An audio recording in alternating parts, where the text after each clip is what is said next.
En entreprise, nous savons que certaines tâches sont importantes mais difficiles à réaliser. Écrire les process, les procédures ou la documentation technique est un exercice fastidieux, souvent remis à plus tard et parfois à jamais, mais nécessaire si l'on ne veut pas réinventer la roue en permanence. Une autre difficulté que l'on peut rencontrer est de faire comprendre la valeur et les bénéfices de ces projets ou de ces activités par rapport à ceux de l'entreprise. Pour vous aider, et si vous pensez qu'un bon schéma vaut mieux qu'un long discours, je vous présente dans cette série de vidéos la notation Archimate. Je commence aujourd'hui par vous présenter ce qu'est Archimate et quelques-uns de mes usages que vous trouverez peut-être utiles. Sachez que la modélisation n'est pas une compétence réservée aux spécialistes et peut être un véritable atout dans votre quotidien. Et si vous souhaitez aller plus loin avec Archimate, vous trouverez dans la description un lien vers une formation gratuite. Dans cette formation, je vous présente les éléments principaux et leurs usages à travers des exemples et des modélisations commentées. Avant de se focaliser sur quelques-uns de mes usages et les services qu'Archimate pourrait vous rendre au quotidien, je vais vous expliquer ce qu'est Archimate. Allez, c'est parti!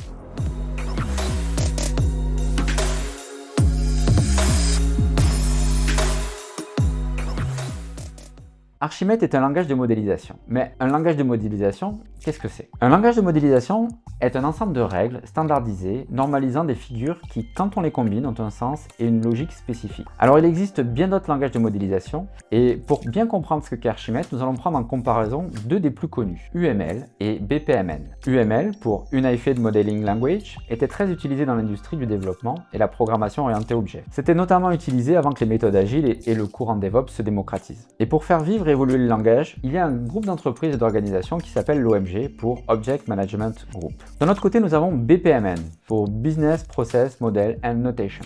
Il est lui utilisé pour décrire et implémenter des processus. Il a également été créé par un consortium d'entreprises, le BPMI, avant de fusionner avec l'OMG. Archimate est lui un langage de modélisation et un des nombreux standards de l'Open Group. L'Open Group est une organisation américaine regroupant des entreprises en tant que membres. Archimate est une notation outillée pour modéliser les organisations dans toutes ses dimensions, mais ce n'est pas une méthodologie ou un process de transformation d'entreprise. Comme UML, qui peut être adossé à une méthodologie de développement, comme par exemple Unified Process et ses dérivés, ou BPMN avec BPM et la gestion des processus d'entreprise, Archimate peut être utilisé dans le cadre d'une démarche d'architecture d'entreprise, et particulièrement TOGAF qui est aussi issu de l'Open Group. Pour autant, on peut utiliser Archimate pour ses besoins, et ce sont donc quelques exemples d'usage que je vais vous décrire aujourd'hui.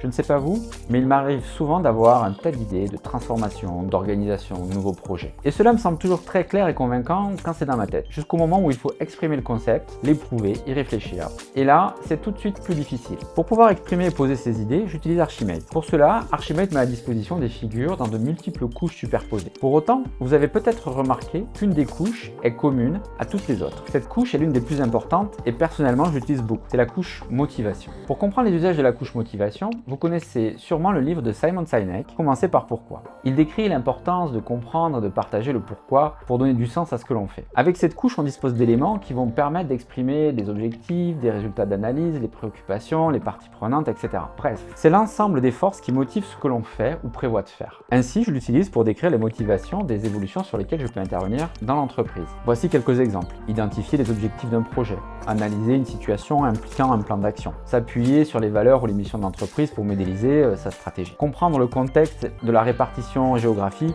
ou organisationnelle, analyser les avantages et inconvénients de plusieurs scénarios, etc., etc. Cela va donner du sens, du contexte, que cela soit pour ses collègues, ses pairs ou ses responsables. Et cela augmente l'effet de levier pour décrire, responsabiliser, convaincre et engager. Maintenant que nous avons les outils pour modéliser notre motivation, regardons comment modéliser notre cap.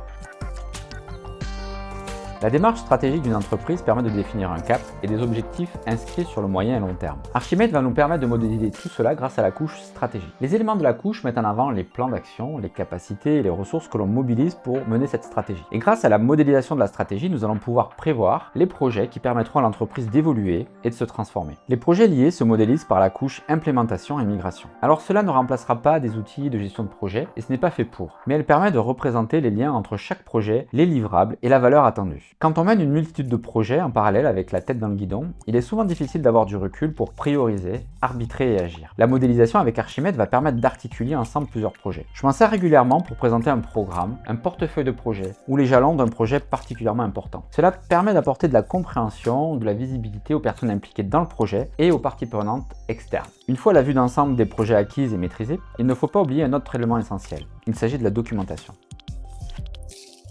De mon point de vue, l'un des ingrédients déterminants dans le bon fonctionnement d'une direction ou d'un service est la qualité de sa documentation. Et c'est parfois le mal aimé, l'activité que l'on remet à plus tard, et dans certaines structures c'est quasiment inexistant. Pourtant, une bonne documentation est de haute importance et aura des effets de levier majeurs pour votre productivité, celle de votre service et globalement celle de votre organisation. En effet, une documentation de qualité permet de gagner du temps et elle fiabilise le déroulement et augmente la qualité d'exécution. C'est un support sur lequel on peut se décharger pour la formation et la montée en compétence des équipes et des nouveaux arrivants. Au fur et à mesure de son amélioration, elle permet de revoir les niveaux de service et la maturité des processus. Elle sert aussi à sécuriser les activités. Quand la connaissance d'un processus critique reste dans la tête d'une seule personne, cela peut avoir de graves conséquences en cas d'absence non anticipée. Par exemple, depuis que j'ai lancé mon site internet et ma chaîne, je documente absolument tout. Et c'est vital, car le faisant entre deux, et partant de quasiment zéro, par exemple pour le tournage, le montage et l'écriture de contenu, cela m'évite de recommencer à chaque fois et d'améliorer au fur et à mesure que je teste et j'expérimente certaines choses.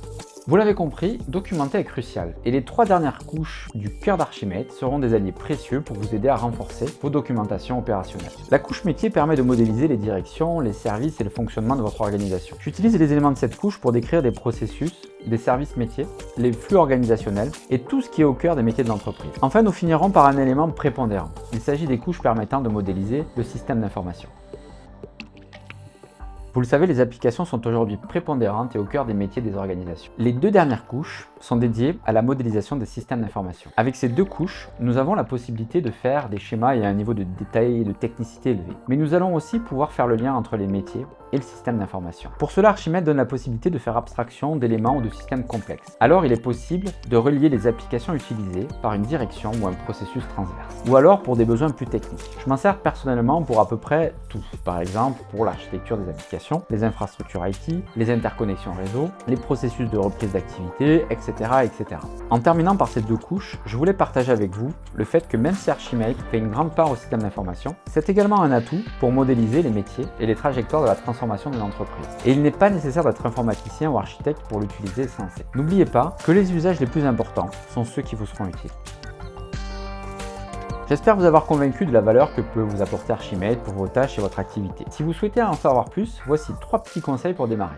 Tout d'abord, j'ai mis à votre disposition une formation vidéo totalement gratuite et qui ne vous engage à rien à l'adresse suivante, simplicité.fr/Archimate. Lors de cette formation, je décortique l'ensemble des éléments des couches principales d'Archimate et je réalise plusieurs modélisations qui vous montrent comment l'utiliser. Le second conseil est d'essayer de modéliser sans complexe et sans avoir peur de vous tromper. C'est en forgeant et en pratiquant que l'on devient forgeron. Donc pratiquez, n'ayez pas peur de vous tromper, l'important c'est que vos modélisations vous soient utiles. Et enfin, pensez à cette compétence comme une nouvelle corde à votre arc et un investissement qui vous sera utile tout au long de votre carrière. Voilà, c'est tout pour aujourd'hui, merci de m'avoir écouté jusqu'au bout. Dans la prochaine vidéo, je fais une revue des fonctions principales du logiciel Archi qui vous sera utile pour commencer vos modélisations. Et un peu plus tard, je commenterai quelques cas pratiques et nouveaux projets. Si vous voulez être informé, n'oubliez pas de vous inscrire sur ma chaîne. Et si vous avez le courage, prenez quelques secondes pour mettre un petit like à cette vidéo, ça aide vraiment et ça fait super plaisir. En attendant, je vous dis à très vite.